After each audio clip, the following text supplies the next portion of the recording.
Bien, vamos ahora con las fijas de neuro. No se olviden que en esta nueva versión tenemos nuevas fijas y tenemos resaltado las fijas que han venido en los exámenes recientes. Vamos para acá. ¿Cuáles son encargadas de detectar dolor y temperatura? ¿Qué terminaciones? Nerviosas libres. Es tobino, ¿eh? No se olviden, lo que está de rojo ha venido en examen. Terminaciones libres, que están en la epidermis. ¿Cuáles son las encargadas de detectar el tacto fino? Fino. Por ejemplo, detectar una moneda. Ahí está Meissner y Merkel. Meissner es fino, Merkel es un poquito más burdo. También está en el epidermis, en la parte baja. ¿Cuáles son las encargadas de detectar la presión? Acuérdate, P de presión con P de Pacini con P de profundo. Está en la parte profunda de la dermis. ¿Cuáles son las funciones del par craneal 1? Recuerda, tenemos una nariz, olfatorio. ¿Ya? ¿Cuáles son las funciones del par craneal 2? Tenemos dos ojos. El óptico. No te olvides que el óptico es el par craneal que se altera en las intoxicaciones por alcohol metílico en la esclerosis múltiple. No se olviden, dato. ¿Cuáles son las funciones del par craneal 3? Es el motor ocular común, ¿correcto? El que inerva el recto interno, el oblicuo inferior, el recto superior, el recto inferior, también el elevador del párpado y el constrictor, en este caso de la pupila.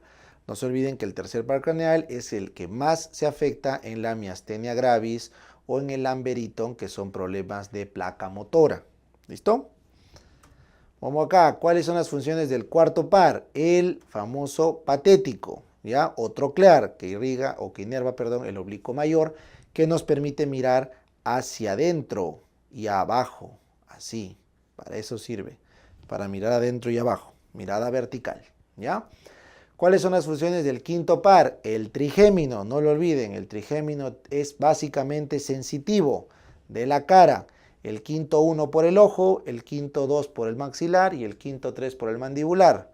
Y es motor de la masticación, los pterigoideos, el macetero. ¿Ya?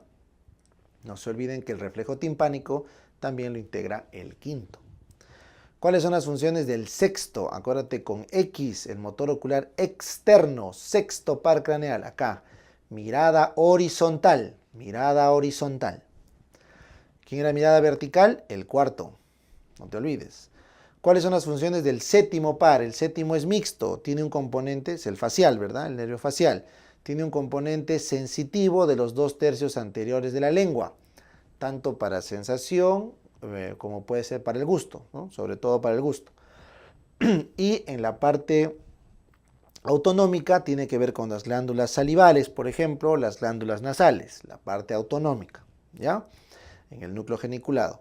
Y finalmente es sensitivo del conducto auditivo externo. Esa es la parte sensitiva. Y la parte motora son todos los músculos de la cara, ¿ya? La mímica facial. ¿Listo? No se olviden que el reflejo estapedial también lo integra el séptimo par. ¿Cuáles son las funciones del octavo par? El octavo par es un sensorial especial. Es el vestíbulo coclear. O sea, tiene una rama vestibular para el equilibrio y una rama coclear para la audición. ¿Ya? Ese es un nervio, un par craneal especial. Rapidito vamos en anatomía. No se olviden, si esto de acá arriba es el mesencéfalo, este grandote de acá es el puente y hasta acá abajo es el bulbo raquídeo. No se olviden, por delante del mesencéfalo sale el 3, por atrás del mesencéfalo sale el 4. El quinto sale por delante del puente. El sexto, séptimo y octavo salen por el bulbo protuberancial, por el tronco, perdón, por el surco bulbo protuberancial, acá. ¿Ya? Acá tienes la oliva, esta pelota es la oliva. Entonces vamos a ir por atrás, sale el 9 y el 10. Y por delante sale el 12. ¿Ya? Y por delante y abajo sale el 11. ¿Ya? Muy bien. ¿Cuáles son las funciones del 9 o el famoso glosofaringio? También es mixto. Este es sensitivo pero del tercio posterior de la lengua, ¿correcto? Básicamente gusto y tacto. No olvides que la lengua, eso también es importante, la lengua, ¿no es cierto?, tiene el tercio posterior, el glosofaringio, y los 2/3 anteriores, en este caso del facial y el trigémino, el quinto 3. ¿Está bien? Entonces la parte del gusto es del facial, en la parte anterior, y la parte del gusto es del glosofaringio en el tercio posterior. Y la parte sensitiva en la parte anterior es del trigémino y la parte sensitiva en la parte posterior es del glosofaríngeo. ¿Ya? Muy bien. ¿Qué más? Sensitivo de la lengua, ya está, del oído medio, toda la parte del oído medio y de la trompa de Eustaquio. Por eso es que están conectados y por eso es que duele la trompa de Eustaquio y el oído medio cuando hay alguna neuralgia del glosofaríngeo. Y puede ir hasta la hipofaringe, un poquito a la parte de atrás, que tiene que ver con la deglución. Y el componente motor es de la orofaringe para la deglución. ¿Listo? Muy bien. También tiene un componente parasimpático para la glándula parotídea. No se olviden. Siguiente. ¿Cuáles son las funciones del par craneal 10? Del vago. El vago o neumogástrico es el más grande de los pares craneales, que va desde la faringe para abajo, o sea, la hipofaringe para abajo. ¿Ya? El esófago. Laringe, no se olviden, acá se encarga de las cuerdas vocales. Nosotros hablamos con el vago, con el laringio. Tráquea, bronquios, corazón, estómago, páncreas, hígado, colon, hasta el colon transverso, los 2/3 del colon transverso. Hasta ahí llega el vago, ¿ya? Es el nervio autonómico parasimpático por excelencia. ¿Listo? ¿Dónde salían? Por acá, ¿no es cierto? En el surco retroolivar, el 9 y el 10, el vago, ¿no es cierto? Y por delante, el 12. ¿Cuáles son las funciones del 11? Que sale por delante y abajo. Ese es el espinal, ¿no? El que inerva al esternocleidomastoideo para mover la cabeza y al trapecio para levantar los hombros. ¿Y cuál es la función del 12avo? Motor puro también. Este es motor puro, motor puro. Este 9 es mixto, el 10 y el 9 son mixtos. Entonces el 12 es el hipogloso, que se encarga de mover la lengua, tanto los músculos intrínsecos como extrínsecos de la lengua. ¿Por qué núcleos hipotalámicos está controlado el parasimpático? Recuerden que el parasimpático va adelante, anteriores, y el simpático va por atrás, posteriores. Por eso yo me acuerdo. Adelante es lo primero vivimos, parasimpático, y lo segundo, que está para atrás, sobrevivimos, simpático. Siguiente, ¿cuáles son los núcleos de los pares craneales del sistema parasimpático? ¿Cuáles son los pares craneales parasimpáticos? El 3, no te olvides pupila, ganglio ciliar. El 7, el geniculado, que tiene que ver con las glándulas lagrimales, la nariz, también las salivales. El 9, parótida, el óptico. Y el 10, pues el vago, que es por excelencia parasimpático. Muy bien. Pero eso llega hasta el colon transverso. Del colon transverso, tercio distal para abajo, ahí viene el segmento sacro. El segmento sacro parasimpático es del S2 al S4. Estovino. El músculo pilomotor de los pelitos se contrae por acción ¿de qué? Por el sistema simpático. No se olviden, el sistema simpático, excepcionalmente acá con acetilcolina, puede contraer estos pelitos, ¿ya? Muy bien, igual que en las glándulas. Luego tienes el desplazamiento de la úvula hacia el lado sano, se conoce como el signo de Vernet, y eso es por lesión del glosofaringio principalmente. Pero también se ha visto en este síndrome de Vernet lesionarse el 10 y lesionarse el 11. Pero principalmente el signo de Vernet es por el 9, por el glosofaringio, ¿ya? El neurotransmisor de la felicidad, que se obtiene por descarboxilación del triptófano. Recuerden, trip es viaje en inglés. Cuando tú viajas eres feliz. ¿Y cuál es el neurotransmisor de la felicidad? La serotonina, la 5-hidroxitriptamina. No se olvide. Que se dosa en la orina con el famoso ácido 5-indol acético, que aumenta en el carcinoide. ¿Ya? Eso es dato. El principal neurotransmisor inhibidor del sistema nervioso, ¿cuál es? Inhibidor, eso vino, el GABA. El GABA es inhibidor. El principal neurotransmisor excitador, ese es el glutamato, que tiene sus receptores NMDA y los receptores AMPA. Estovino, el centro de la respiración, ¿dónde está? Principalmente en el bulbo raquídeo, ¿ya? Los núcleos dorsales y los núcleos ventrales. El más importante son los dorsales para la inspiración y los ventrales son para la inspiración y expiración, ¿ya? Estovino, son núcleos del cerebelo, principalmente 3.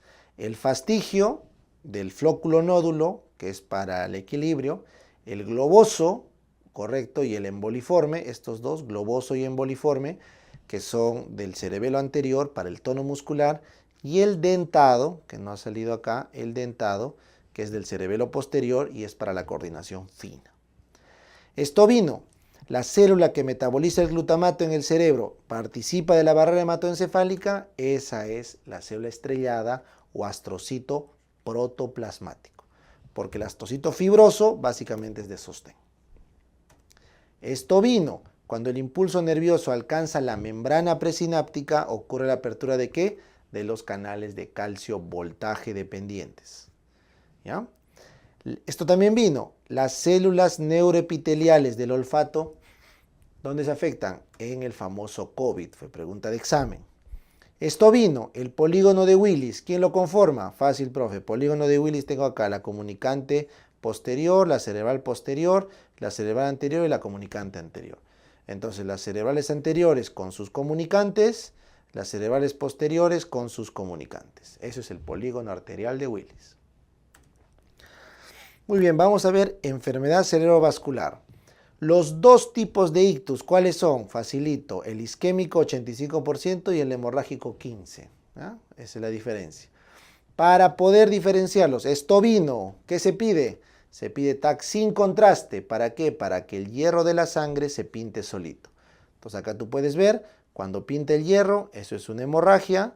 Cuando no pinta el hierro pero está oscuro, eso es una isquemia. Si el ictus desaparece en 24 horas, esto vino, ¿cómo se llama? Ataque isquémico transitorio o TIA. ¿Cómo es la resonancia en el TIA? Negativa, pues no debe haber imagen en el TIA. Ese es gold estándar, criterio diagnóstico, y está en la última guía que tenemos que pedir resonancia cuando sospechamos TIA. ¿Ya? Normalmente la clínica más frecuente del TIA es amaurosis fugax, porque se afecta la arteria oftálmica, pero que debe recuperar en menos de 1 hora. Ese es lo típico del TIA.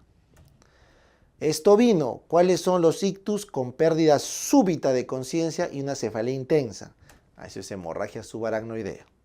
¿Cuál es la causa más frecuente de las hemorragias cerebrales? De lejos el TEC. La causa número 1 de todas las hemorragias, intracerebral, subaracnoidea, epidural, subdural, toditas, tequeado. Esto vino, la causa primaria de hemorragia subaracnoidea, primaria. Eso sí, es por aneurismas, ¿correcto? Usualmente el aneurisma se ubica en la arteria comunicante anterior. Es el lugar más frecuente. Esto vino, ¿cuál es la causa primaria de hemorragia intracerebral? ¿Y dónde es su localización? Pues básicamente la hipertensión arterial mal curada, 75% de los casos, y el lugar donde sangra es la cápsula interna y el putamen, donde está el famoso aneurisma de Charcot-Bouchard. Aneurisma de Charcot-Bouchard. Esto vino, ¿qué arteria se afecta cuando hay una fascia motora de Broca? No puedo hablar. Y una paresia facio-braquial, o sea, no puedo mover mi cara ni mi brazo. Está afectado ahí el lóbulo frontal. Concretamente, la rama que lo irriga, que es la cerebral media, segmento M2, del lado izquierdo, porque es el lado donde está Broca, y la rama superior o frontal que se va para arriba. ¿Ya? Siguiente, ¿qué arteria se afecta cuando hay una fascia de Wernicke? Recuerden que el Wernicke está en el temporal. Ahí es la cerebral media, segmento M2, del lado izquierdo, que es el dominante en la mayoría de personas, pero la rama inferior, la que se va hacia el temporal. Siguiente, ¿qué arteria se afecta cuando hay hemiplegia completa y afasia global? Afasia global es Broca más Wernicke. Entonces, hemiplegia completa es medio cuerpo, eso tiene que ser cápsula interna. Entonces, la cápsula interna es arteria cerebral media, pero el segmento M1. Y del lado izquierdo, porque es afasia global, donde está Wernicke y Broca. ¿Ya? Siguiente, ¿qué arteria se afecta cuando hay paresia del miembro inferior? El miembro inferior, eso está irrigado por la cerebral anterior, el segmento A2, y si es miembro inferior derecho, tendrá que ser el lado izquierdo, pues, ¿no? Esa es la respuesta. Esto vino, ¿qué arteria se afecta cuando hay alexia? No puedo leer, pero sin agrafia, o sea, sí puedo escribir al dictado. Y tengo hemianopsia derecha, entonces se ha alterado el área visual. Entonces, arteria cerebral posterior, el área visual es el P2, y como es el lado derecho, será el izquierdo la arteria afectada. Si la hemianopsia es derecha, la lesión es contralateral. Siguiente, ¿cuál es la mejor escala para evaluar el grado del ictus? Pues la escala NIS, ¿no es cierto? Leve, menos de 8, ¿no? Hasta 16 moderado, 16 a más severo, ¿no es cierto? Esa es la escala. Siguiente, vino, el manejo adecuado del ictus. ¿Cómo debe ser el ictus? Básicamente el TPA, trombolizar, pero antes de las primeras 4.5 horas. Esto vino, el ion que está involucrado en la isquemia es el calcio, que entra justo por los canales del glutamato. Esto vino, los signos más característicos de la lesión de la motoneurona superior, o también llamada primera neurona, ¿cuáles son? La parálisis, pero espástica, la hiperreflexia, la hipertonía, el Babinski y el clonus, y la lesión es en el área 4 de Brodmann, arriba. Esto vino, ¿cuál es el valor de la presión para manejar un ACV isquémico que requiere trombólisis? Hasta 185, 110 antes de la terapia. Y luego durante la terapia mantenerlo en 180, 105. Esto vino, la cefalea constante, náuseas, vómitos, somnolencia, diplopía y parálisis del sexto. Todo eso se explica por hipertensión endocraniana severa. Esto vino, puede remediar un SB isquémico, la hipoglicemia severa. Por eso siempre hay que pasar glucosa en un paciente que está en coma, en un paciente que está convulsionando o en un paciente que está focalizando. Esto vino, no puede hablar, no puede hacer movimientos voluntarios, sin embargo puede mover los ojitos y el párpado. ¿Cómo se llama ese síndrome? El lock-in o el síndrome de enclaustramiento, porque ha habido una hemorragia en el tronco encefálico, ¿no? Concretamente en el puente, que ha dejado a la persona desconectada. Vamos con infecciones del sistema nervioso. ¿Cuál es la causa más frecuente de meningitis, pero en pediátricos? Viral, profesor. Esto vino. ¿Cuál es la causa más frecuente de meningitis en el adulto? Bacteriana, profe, y dentro de la bacteriana el neumococo es el número 1, cuando es un mayor de 18 años, adulto. Debemos sospechar listeria en quiénes. Eso es en los inmunosuprimidos, o en los recién nacidos que no tienen respuesta celular, o en los mayores de 50 que baja la respuesta celular porque ya no hay timo, o en los que han tenido contacto con carne, leche, alimentos de animales contaminados. Siguiente, el factor de riesgo para meningitis por meningococo. Esa es por disminución del complemento o porque estamos en una epidemia de meningococo, sobre todo en los colegios. El factor de riesgo para meningitis por neumococo, eso le da a los que tienen asplenia, asplénicos. Esto vino, el factor de riesgo para meningitis por listeria, es inmunosuprimido, contacto con animales, que ya lo vimos.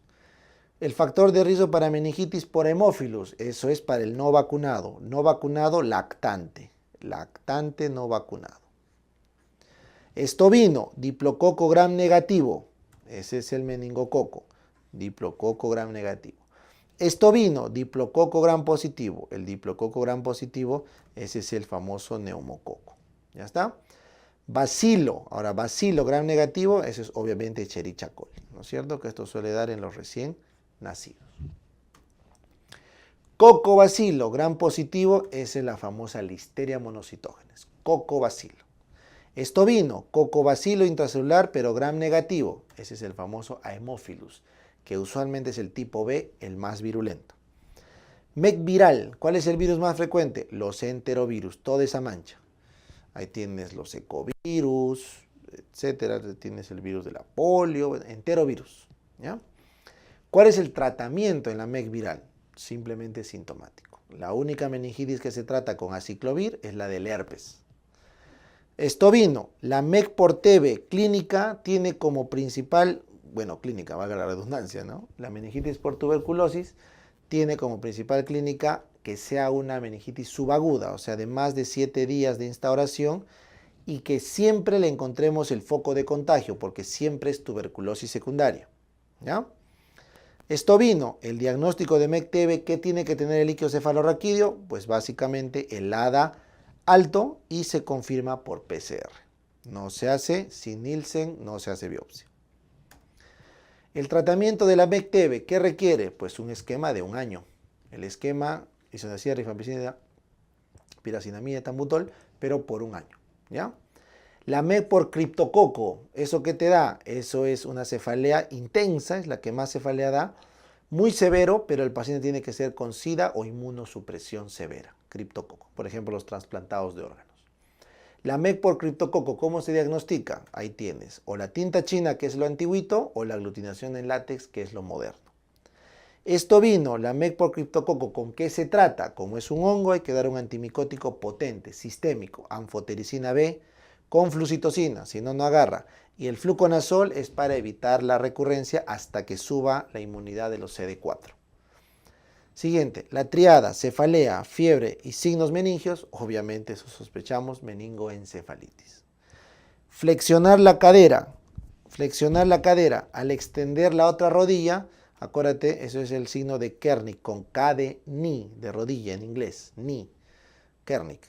Estiro la cadera, o flexiono, perdón, la cadera al extender la rodilla. Y es el signo más específico de los meningios. Flexionar rodillas y luego flexiono la cabeza de dolor. Acuérdate, cabeza con B de Brunzinski. Ese es menos específico. ¿Desde qué edad aparecen los signos meningios? 18 meses de vida. Por eso no esperemos encontrar en los lactantes menores. El examen de elección en cualquier sospecha de meningitis. Punción lumbar, profe, claro, líquido cefalorraquídeo. ¿Y en qué casos no le haces punción lumbar? Obviamente cuando hay hipertensión endocraniana severa con papiledema. En caso de estar contraindicado, ¿qué le pides? Pues le pido una tomografía, profe. Una tomografía para descartar que se puede enclavar. Esto vino, ¿qué exámenes se le piden en el líquido cefalorraquídeo para una meningitis? Primero, la glucosa, células, si es mononuclear, polimorfo nuclear, proteínas, Gram y, pregunte el último examen, lactato, ¿no? Los últimos exámenes ha venido lactato. Esto vino en el líquido cefalorraquídeo viral, ¿qué se altera? Pues en el virus se alteran las células y aumentan los mononucleares. El resto está normal, glucosa normal, proteínas un poquitito elevadas, pero mononuclear sube. ¿De qué aspecto es el líquido cefalorraquídeo bacteriano? Turbio, porque están flotando ahí los detritus. Esto vino, ¿qué célula predomina en la bacteria, en el líquido cefalorraquídeo bacteriano? Pues el polimorfo nuclear, claro, usualmente más de 1000. ¿Y qué nivel de glucosa encontramos en el bacteriano? Esto vino, muy bajo, menos de 40. Recuerden que lo normal es de 65 para arriba. Menos de eso es patológico, menos de 40 es muy bajo. ¿Qué aspecto tiene la bacteria típica? Esa es santocrómica, por eso dudas. Esto vino, ¿qué células tiene la bacteria típica? Eso tiene mononucleares, usualmente de 100 a 1000 mononucleares, en ese rango. En cambio, el polimorfo nuclear es de 1000 a 2000, o sea, hay bastantes. En cambio, que hay poquitas. ¿Qué nivel de glucosa en el líquido cefalorraquídeo es atípico? Del atípico, de la bacteria típica. Ahí es entre 40 y 65. O sea, está bajito, pero no tan bajito. Esto vino, ejemplo de bacterias atípicas. ¿Cuáles son? A la cabeza, tuberculosis y listeria, las que les pregunta. Luego tienes borrelia o sífilis. Pero hay más, ¿no? Leptospira también puede ser. El líquido cefalorraquídeo peculiar de las borrelias, es un datito, la borrelia te da la glucosa normal. Es una bacteria que da glucosa normal en el líquido cefalorraquídeo. Esto vino, ¿cuál es el manejo empírico de la meningitis por tuberculosis? Perdón, la meningitis bacteriana. Empírico. Fácil, profe. Le damos ceftriaxona para cubrir neumococo, meningococo y hemófilus. Y le aumentamos vancomicina por si el neumococo es resistente. Se acabó. Esto vino. ¿Cuándo añado la dexametasona en una meningitis? O bien antes o en los primeros 10 minutos de haber arrancado el antibiótico. Ahí se pone la dexa. Siguiente. Si se confirma un Gram negativo, ¿cuál es el tratamiento de la meningitis? Pues claramente solo ceftriaxona. Le elimino la vanco porque la vancomicina es para los Gram positivos. Si se confirma listeria, ¿cuál es el manejo de listeria? Pues ampicilina. Esto vino, profilaxis del meningococo, claramente con rifampicina. Y si no, con ciprofloxacino de segunda opción. Profilaxis de hemófilus, eso solamente con vacuna. Profilaxis de neumococo, obviamente con vacuna. Cefalea, caída de sensorio, fiebre, pero sin signos meningios. Ahí sospecho solamente arriba, encefalitis. Esto vino, ¿cuál es la causa de encefalitis esporádica? O sea, no la endémica, la esporádica. En gente joven es el herpes tipo 1, herpes 1. ¿Cómo se diagnostica encefalitis? Obviamente con resonancia. La resonancia es la primera imagen para ver el cerebro inflamado y se confirma con el PCR en el líquido cefalorraquídeo. No se olviden que el más afectado es el lóbulo temporal. El tratamiento de encefalitis, pues obviamente con aciclovir, solamente hasta que se confirme por PCR que es herpes. Si no es herpes, se retira el aciclovir. Estovino, lactante con fiebre, vomitando, convulsionando y fontanela bombada. ¿Qué es eso, profe? Pues meningitis, pero bacteriana. La que te abomba la fontanela es la bacteriana. Estovino, amebas de vida libre que te dan una meningitis parecida al neumococo. Naegleria. En cambio, la cantamueve es más suave, te da más encefalitis, y la balamutia es más raro. Estovino, debilidad muscular progresiva, pero con un nivel sensitivo. O sea, el paciente no siente desde un nivel de su cuerpo. Con fiebre, eso es mielitis transversa, sobre todo en los niños. Muy bien, vamos a conversar ahora de las epilepsias. Estovino, más de 5 minutos convulsionando tónico clónico, sospechamos un estatus probable, más de 5 minutos. Pero más de 10 minutos, si la convulsión es parcial, también sospechamos estatus probable. Pero estovino, la presencia de 3 o más crisis sin recuperar conciencia y más de media hora convulsionando, eso sí es estatus, definición epidemiológica. ¿Listo? Estovino, ¿cómo se llama la convulsión donde solo se excita un grupito de neuronas? Ese es focal o parcial, profe. Focal o parcial. Siguiente.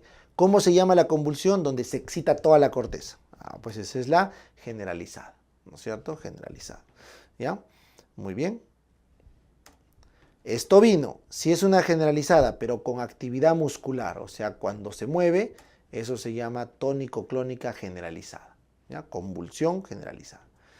La convulsión más frecuente en los niños, ¿cuál es? Esa es la convulsión febril y el subtipo tónico-clónica generalizada si fuera idiopática. ¿Ya? Estovino, si no hay movimiento, pero es generalizada, ¿cómo se llama? Esa es la crisis de ausencia. Es de todo el cerebro, pero sin movimiento, solamente con pérdida de conciencia. Es una generalizada no convulsiva, porque cuando hay actividad muscular se llama convulsiva. Siguiente, la presencia de 2 o más crisis sin un desencadenante. Ahí recién le pones el apellido de epilepsia. La epilepsia se define cuando hay 2 o más crisis sin causa aparente. Estovino, ¿cuáles son los 3 síndromes epilépticos?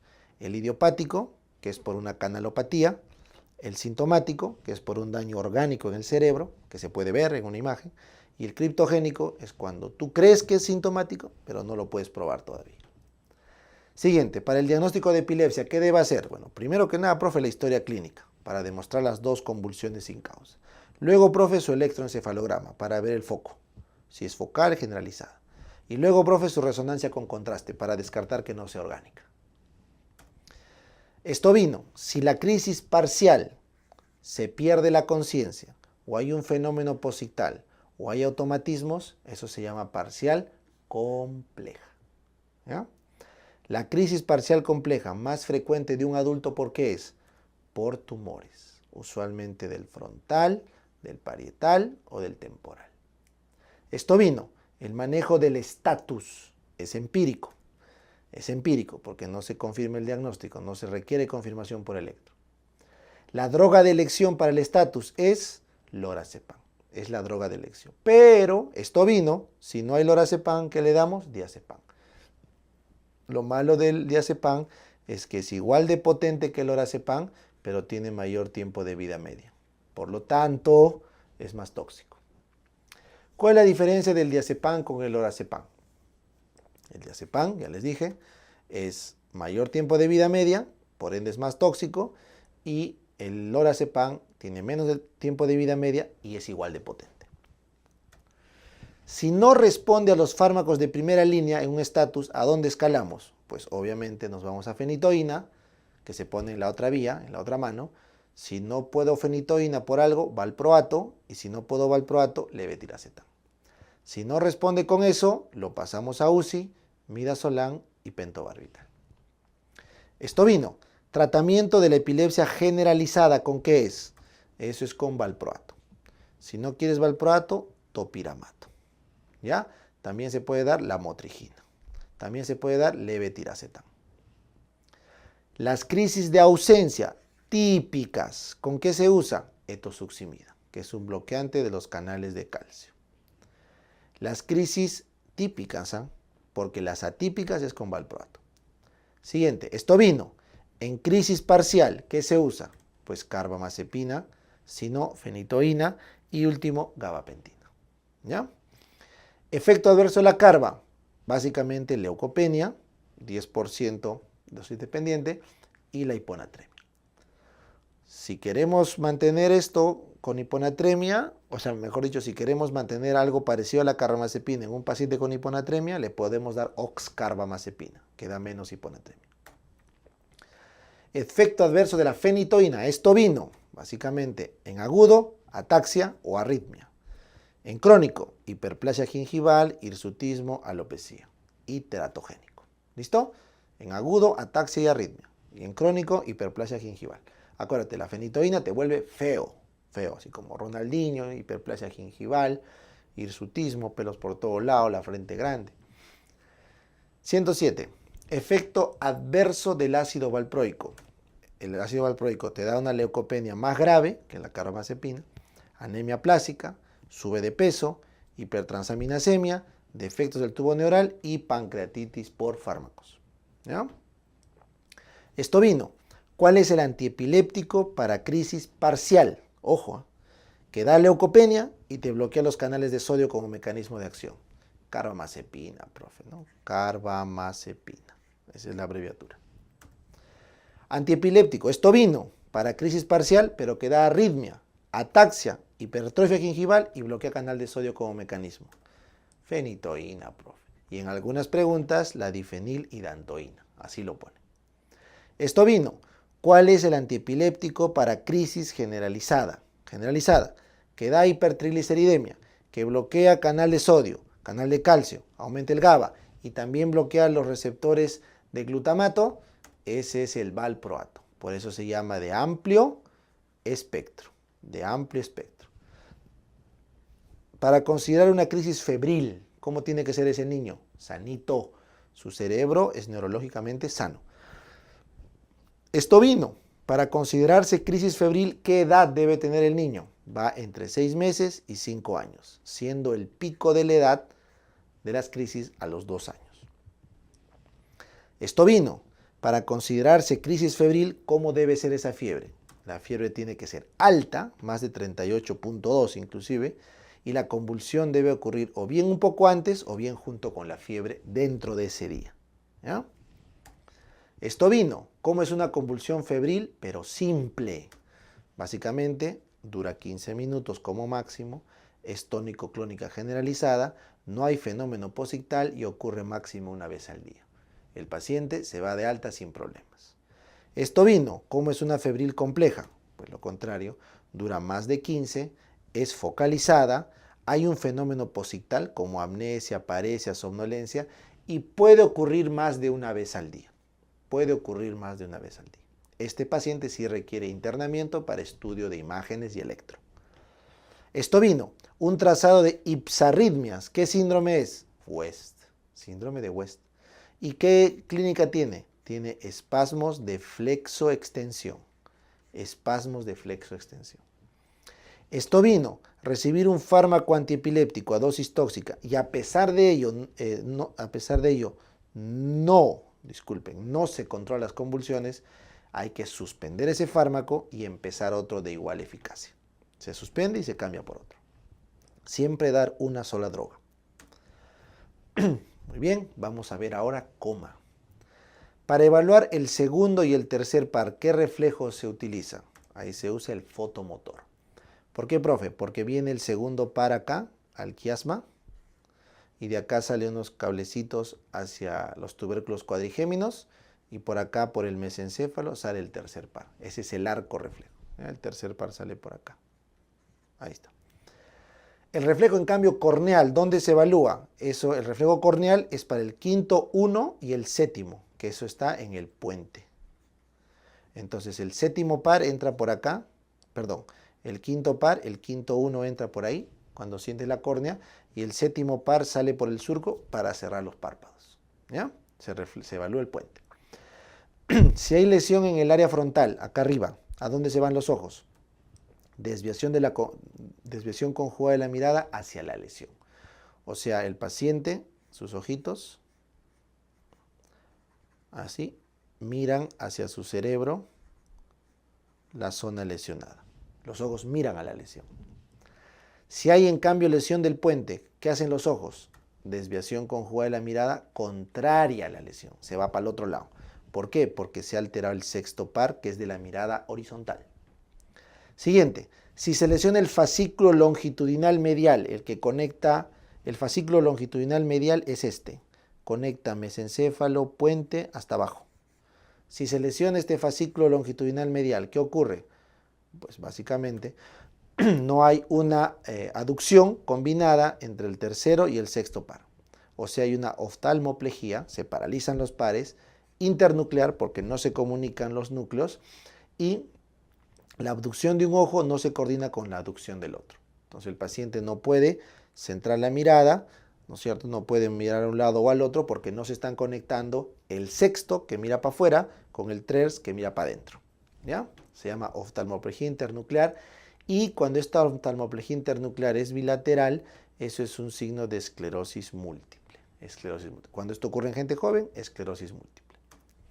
Estovino, bradicardia, apnea, ilio, miosis puntiforme de 2 milímetros o menos, eso es intoxicación por opioides, como morfina, fentanilo o heroína. Y adicionalmente el paciente tiene signos de venopunción, porque por ahí es donde se introduce la droga. Estovino, el antídoto de los opioides es la naloxona en agudo, las primeras 48, y la naltrexona en crónico para evitar el síndrome de abstinencia. ¿Está bien? Estovino, bradicardia, apnea, broncorrea o aumento de secreciones como diaforesis y una miosis, pero no puntiforme. O sea, igual es menos de 2 milímetros, pero la cala del opioide es puntiforme. Vamos a poner así para no confundir. Puntiforme. ¿Ya? En cambio acá es una miosis simplemente por menos de 2 milímetros de pupila. Esto es una intoxicación por órgano fosforado, que es unión irreversible a la acetilcolinesterasa, o carbamatos, que es unión reversible. Recuerden que ambos casos son síndromes parasimpático-miméticos. Mimetizan el parasimpático. Estovino, el antídoto de un órgano fosforado o del carbamato es la atropina, porque la atropina lo que hace es, se encarga de bloquear los efectos del exceso de acetilcolina que se está generando, hasta que las drogas se metabolicen. Sin embargo, como el órgano fosforado es irreversible y si no responde a la atropina, se tiene que dar paralidoxima como segunda línea, pero solo para órgano fosforado. Para el carbamato no. Ese solo es atropina. Estovino, taquicardia, diaforesis, estado de hiperalerta, agitación psicomotora y midriasis, o sea, más de 5 milímetros de pupila, eso es intoxicación por estimulantes, como la cocaína, las anfetaminas, ¿ya? O los alucinógenos también. Estovino, el manejo de la intoxicación por cocaína, ¿cómo es? Sintomático. Le damos sedantes, puedes dar benzodiazepina, reposo y en ningún momento le debes dar ni beta bloqueantes ni calcio antagonistas para no generar un infarto. ¿Ya? Estovino, taquicardia, pero sequedad, no con sudoración, sino sequedad. Tanto es así que estás rojo porque estás caliente y aparte ceguera por midriasis. Eso es el síndrome por intoxicación de atropina, ¿ya? O un parasimpático lítico, ¿ya? Intoxicación por atropina o otros derivados, pues, ¿no? Alcaloides derivados similares a la atropina. Muy bien. ¿El antídoto de la atropina cuál es? Pues la fisostigmina, que es un inhibidor de la acetilcolinesterasa reversible, la fisostigmina. Bradicardia, apnea con hiporreflexia. Ya, eso es sedantes, como las benzodiazepinas, el alcohol o los barbitúricos. ¿Y cuál es el antídoto de la benzodiazepina? Recuerden que es el flumacenilo, ¿no? En el receptor GABA tenemos un lugar alostérico donde entra la benzodiazepina y ahí el flumacenilo. No se confundan porque hay otro lugar para la unión propia del GABA. Es otro lugar. Y si no responde con flumacenilo, en este caso la benzodiazepina sí va a responder, el alcohol no responde, entonces ahí se hace diálisis. El tratamiento del alcohol es diálisis. Depresivo en tratamiento, soporoso, arrítmico, hipotenso, ¿con qué se intoxicó? Entonces un paciente con depresión, pero que esté en tratamiento y hace una intoxicación con arritmia, hipotensión, probablemente esté haciendo una intoxicación por antidepresivo tricíclico, ya que son estos fármacos, tienen una complicación importante justamente porque interactúan con los receptores muscarínicos, ya bloquean los receptores muscarínicos. ¿Cuál es el más potente acá? La amitriptilina. La amitriptilina tiene los efectos adversos más graves. ¿Cuál es el manejo entonces de la intoxicación? Básicamente es bicarbonato para controlar la arritmia y la fisostigmina, ¿no es cierto? Para poder revertir. Estovino, bradicardia con Cheyne-Stokes. ¿En qué sospecho eso? En una hipertensión endocraniana, ¿ya? La bradicardia es por la compresión de los núcleos del tronco encefálico y la respiración de Cheyne-Stokes puede ser por complicación arriba, en el tentorio para arriba, ¿ya? Estovino, coma, Cheyne-Stokes y reflejo oculomotor conservado. O sea, si está conservado el reflejo es porque el mesencéfalo para abajo está bien todo. Entonces la lesión está para arriba del mesencéfalo. O sea, puede ser lesión en el diencéfalo o en la corteza. Recuerden que la respiración de Cheyne-Stokes es cuando hay lesión diencefálica. Estovino, en la intoxicación por paracetamol con daño hepático. ¿Cuándo el daño hepático se establece? Cuando en el nomograma pasa de 200 microgramos por mililitro a la cuarta hora, ¿ya? Estovino, el antídoto de la intoxicación por paracetamol es obviamente la N-acetilcisteína, pero para darla tenemos que estar en el nomograma, ¿ya? De Rumac y se da a partir de los 150. Estovino, manejo inicial de la intoxicación por órgano fosforado tras una exposición a químicos. Lo primerito que hacemos es, te sacamos la ropa, te lavamos la piel y los ojitos. ¿Para qué? Para que no sigas absorbiendo el veneno. Estovino, manejo inicial de la intoxicación por hidrocarburo. Recuerda que el hidrocarburo quema, entonces hay que dar soporte ventilatorio y no hay que inducir el vómito, porque hace daño a irritación de mucosa. Estovino, acidosis metabólica con anion gap elevado, ceguera, coma, eso es intoxicación por alcohol metílico. Recuerda que el alcohol metílico, cuando la alcohol deshidrogenasa lo metaboliza, produce ácido fórmico.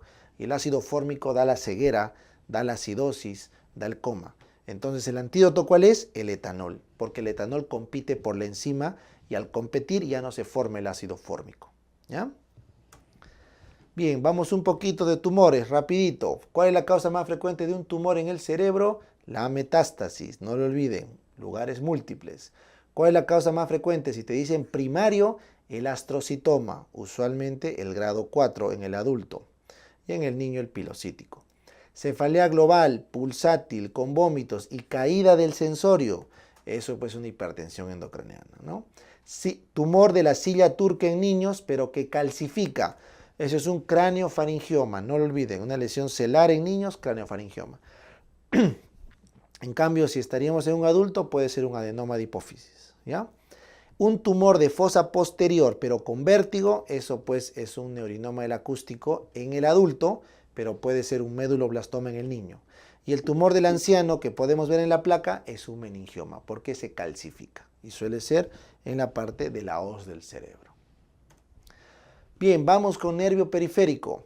El desencadenante que más frecuente causa Guillain-Barré es una causa infecciosa.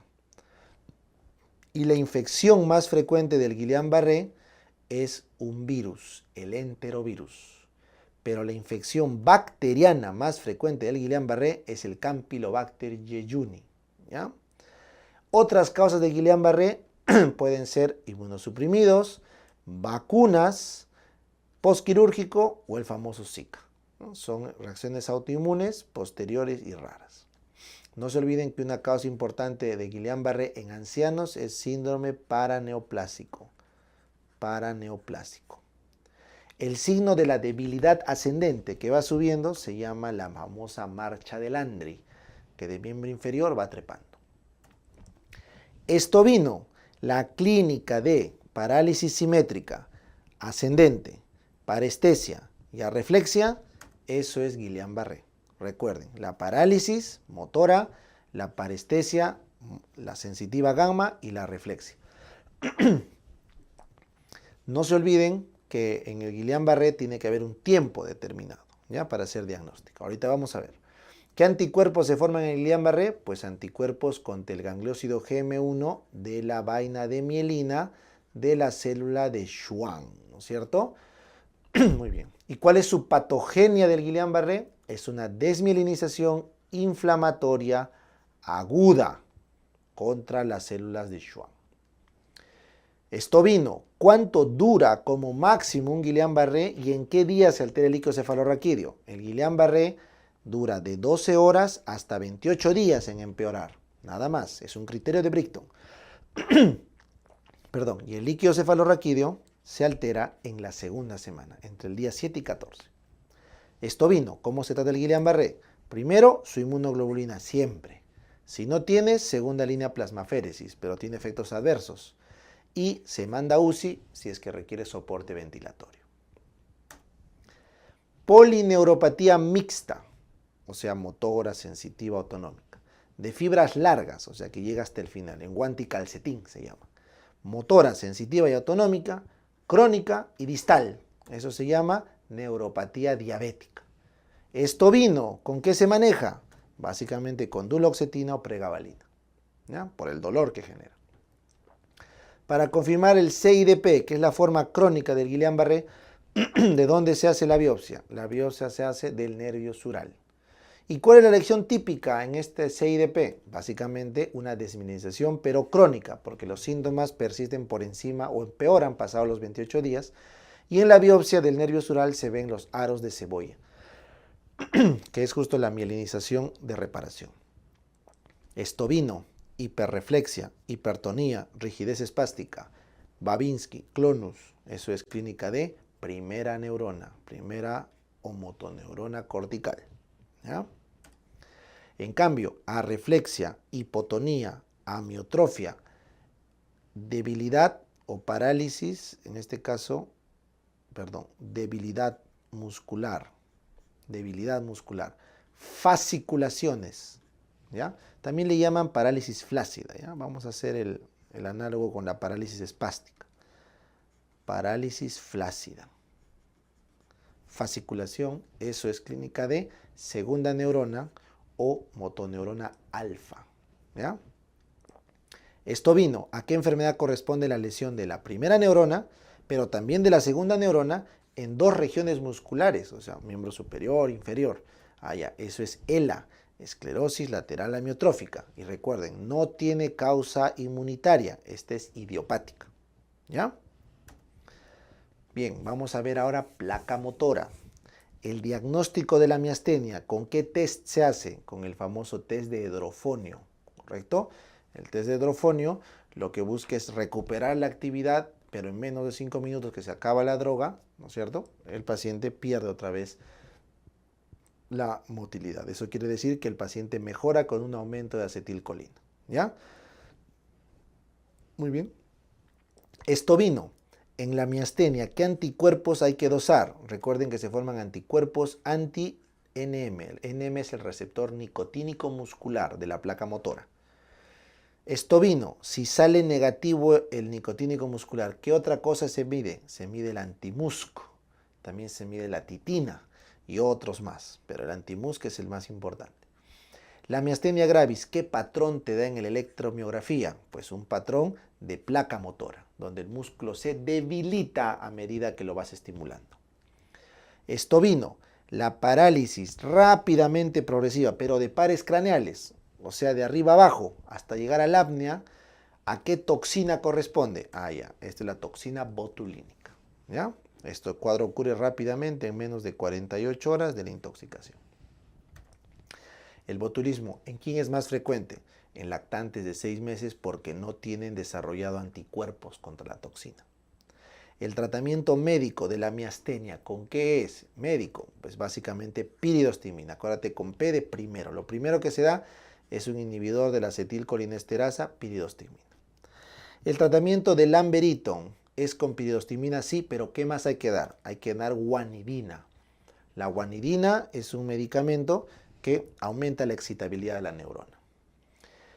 Estovino, ¿cuál es el manejo del botulismo? Pues básicamente hay que darle la antitoxina, le tienes que hospitalizar para soporte ventilatorio y se tiene que dar antibióticos de amplio espectro para matar pues al Clostridium botulinum donde sea que esté. ¿A qué edad se opera un timoma en la miastenia? Bueno, pues si es que hay que operar, se hace entre los 15 y los 55. No se hace antes de los 15 porque generaríamos inmunosupresión. No se hace pasado los 55 porque ya no tiene sentido, la glándula ya está viejita. ¿Cuáles fármacos no se dan en la miastenia? Aquellos que inducen una crisis miasténica, que son el beta bloqueante, porque bajan la actividad muscular, la eritromicina y el aminoglucósido, porque también tienen ese efecto, y los derivados del curare, por obvias razones, porque alteran la despolarización. Todo eso genera o desencadena una crisis miasténica. Debilidad de pares craneales, cintura pélvica que mejora con el día, boca seca y una masa en el pulmón. ¿Eso cuál es? Lamberitón. Recuerden que el Lamberitón va con tumor pulmonar y mejora durante el día la clínica. Estovino, el Lamberitón, ¿qué canal se afecta? Se afectan los canales de calcio, voltaje dependientes presinápticos, no lo olvides. Debilidad de pares craneales, descendente rápidamente y en lactantes, acabamos de ver, eso es botulismo, ¿no es cierto? Por comer papillas con miel, etc.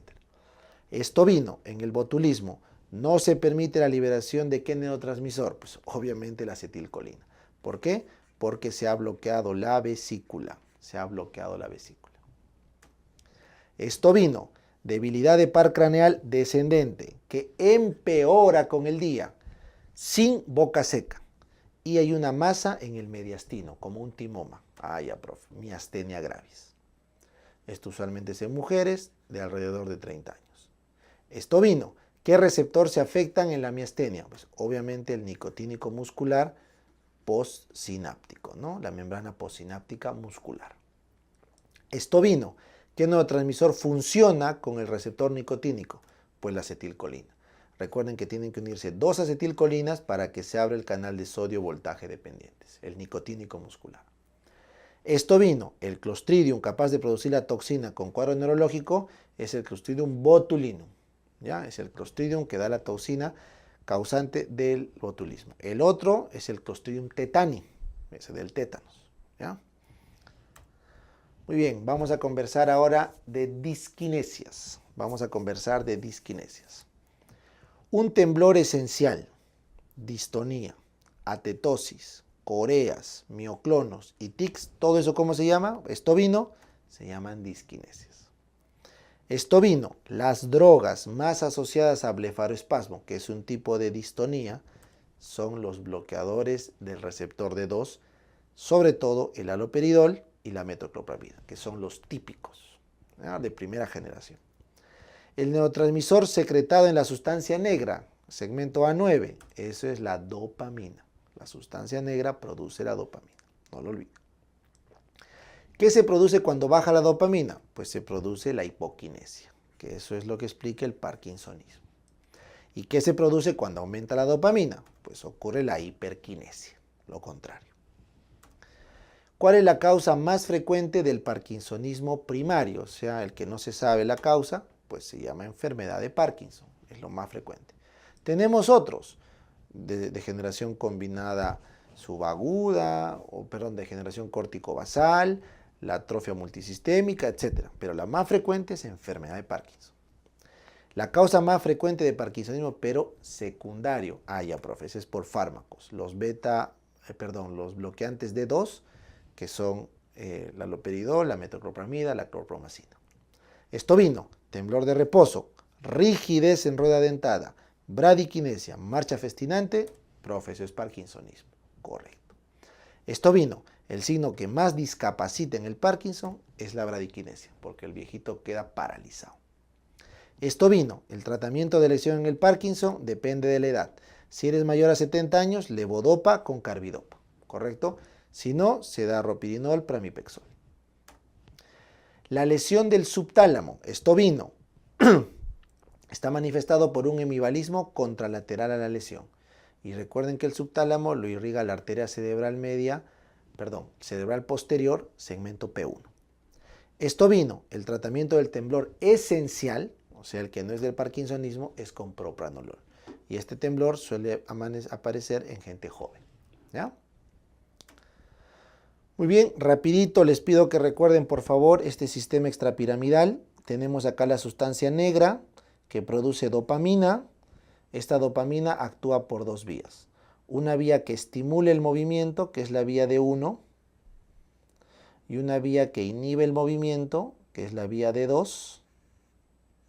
Y esta vía que inhibe el movimiento tiene que ver con este subtalámico de Lewis, ¿ya? En resumen, básicamente es así. El tálamo excita al cerebro. Entonces, el globo pálido interno inhibe al tálamo. Pero la vía verde, que están viendo acá, bloquea el pálido interno para que libere al tálamo. Y por el contrario, la vía roja que ven acá estimula al globo pálido interno porque deja que el subtalámico de Lewis actúe. Lo que hace el subtalámico de Lewis es excitar al pálido interno para que bloquee al tálamo.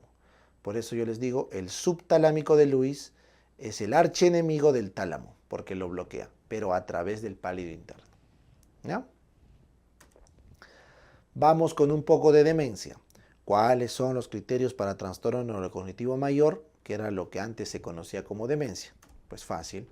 Una pérdida de memoria, lo primerito, y luego una serie de alteraciones mentales de funciones superiores como afasia, apraxia, agnosia, etc. Problemas de lenguaje. Incapacidad de autosuficiencia, o sea, no te puedes valer por ti mismo. No hay una alteración mental que lo explique, un cuadro psiquiátrico, y no hay un secundarismo. ¿Ya?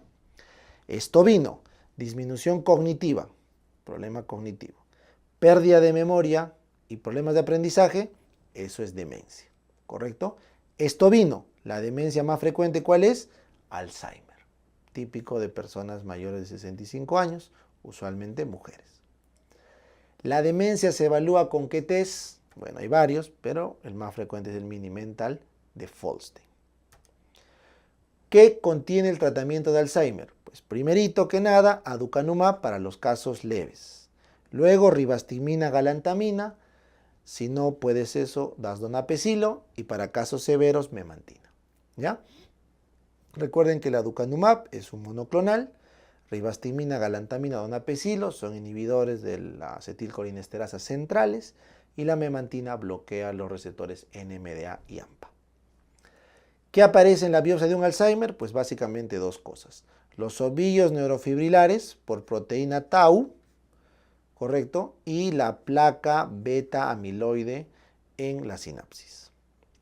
¿Y se puede diagnosticar Alzheimer con dosaje en sangre? Sí, se puede dosar la proteína tau P181 en sangre, que es lo que más se ha utilizado. ¿Ya? Muy bien. El beta amiloide no tanto, ¿ya? Pero más es el dosaje de la P181. Esto vino, ¿en dónde se ubica la lesión cuando se pierde la memoria a corto plazo? Pues básicamente en el hipocampo, porque es el que se encarga de llevar la memoria a plazo intermedio adentro a todo el cerebro, ¿ya? Esto vino, anciano hospitalizado, que súbitamente de forma fluctuante se desorienta, se agita y empieza a alucinar. Entonces el viejito, ¿qué está haciendo? Un síndrome confusional agudo o conocido como delirio, ¿no es cierto? Acá. Bien, ahora vamos a conversar de unas cefaleas, ¿ya? Ya estamos terminando, tranquilos. La migraña clásica, ¿qué tiene que tener? Aura, profe, que usualmente es visual, pero también puede ser sensitiva, motora, olfatoria.